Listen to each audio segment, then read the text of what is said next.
All right, we're going to be covering an 8-inch cake in fondant, and we do not want it to be white. We want it to be electric green. So we're going to color some fondant, and I'm going to show you how the best way to do that.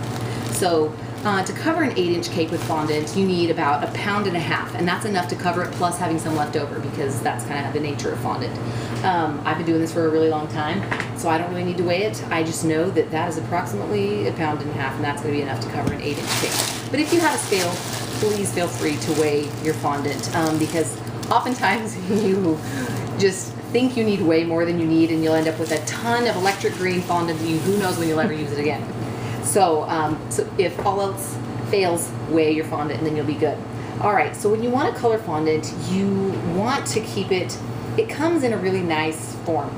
The more you knead it, the more food coloring you put in it, the more you break it down.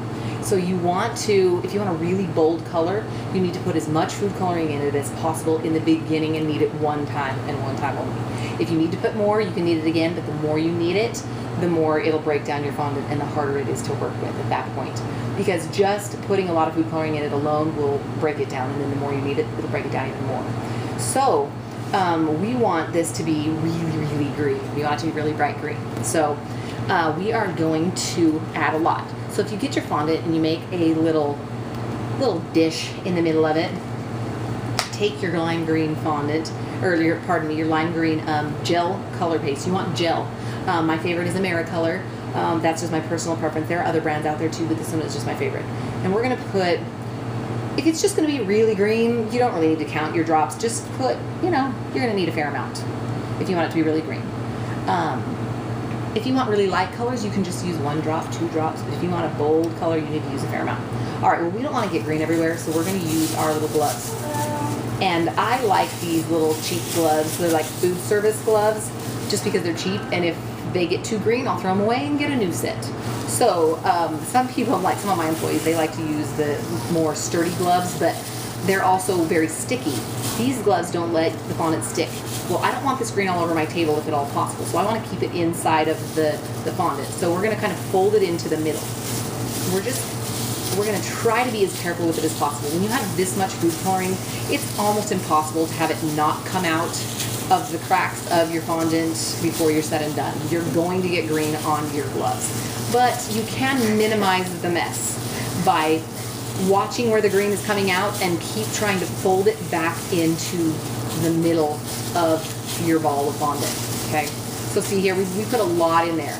Actually, one thing I forgot to show you too is to kind of counteract. This isn't a ton of food coloring. We've put more in before, but if you're going to put a lot of food coloring in, sometimes it helps to put some powdered sugar in there with it to kind of absorb some of the moisture, and that'll kind of counteract it a little bit. If you're not putting a lot of food coloring in, don't add powdered sugar to your fondant because it can mess with the texture. So, but we know we have a lot of food coloring in here, so we add a little sugar and it absorbs some of the moisture. All right, so we're going to keep this going. If you kind of squeeze it and then fold it, this is a lot for some people to knead. You may need to put it on the table. And if you have to put it on the table or your silicone mat, it will wash off eventually, even if it leaves the stain for a little while. Because it's food coloring and it will eventually come out. When you're working on your surface, it's best, like this is a Corian surface and it works really, really well for working with fondant. If you have a granite countertop that you're working with, it is much more difficult to work with, and you need a lot of sugar to put down to keep it from sticking, because it's very porous and very cold, and it wants to hold on to your fondant.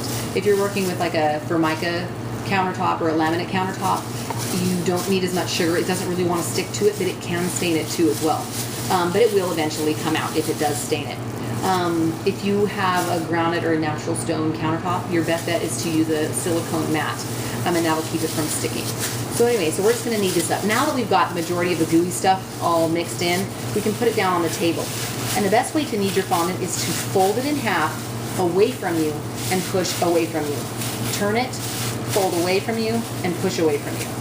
Because that's the best way to keep air bubbles out of your fondant. If you fold towards you and push down, you're more likely to fold big, giant air bubbles into your fondant. So fold it away from you and push away. And then you just kind of do half turns. And you don't have to wear gloves as long as your hands are clean, but I just don't like the sticky on my hands, and so I like to keep things as clean as possible. So that's why I like the gloves. So we'll just knead this, and see, that's a really nice bright color of green. We don't need to add any more food coloring. But can you see that's really not super crazy green? Had we not added as much as we did in the beginning, we probably wouldn't be happy with the color, and we'd have to add more and knead it a second time. And the more you knead it, the more it breaks it down. So if you know you want your color bold, remember, add a lot of food coloring in the beginning. All right. So see, and then with these gloves, they've got food coloring on them, and I want to stop getting food coloring, so I take them off. And at this point, it's not going to get food coloring on my hand. I can either get a new pair of gloves or just continue kneading. Because at this point, I don't want to get more green speckles and keep wondering why there's green streaks, dark green streaks in my fondant. All right. So there we go. So once we're going to get it ready, now we're going to get it ready to cover a cake. And the best way to do it, if your cake is round, you want your fondant to be round. And in order to get it to end round, the best way to do that is to start with it round. So kind of fold like bread dough. If you've ever kneaded bread dough before, you kind of fold it where all the uglies are on the back, and then you turn it over, and now you got this nice smooth surface. Kind of shape it into a little disc and make it all smooth, and there you go. So now you've got your fondant all ready to roll out to cover your cake.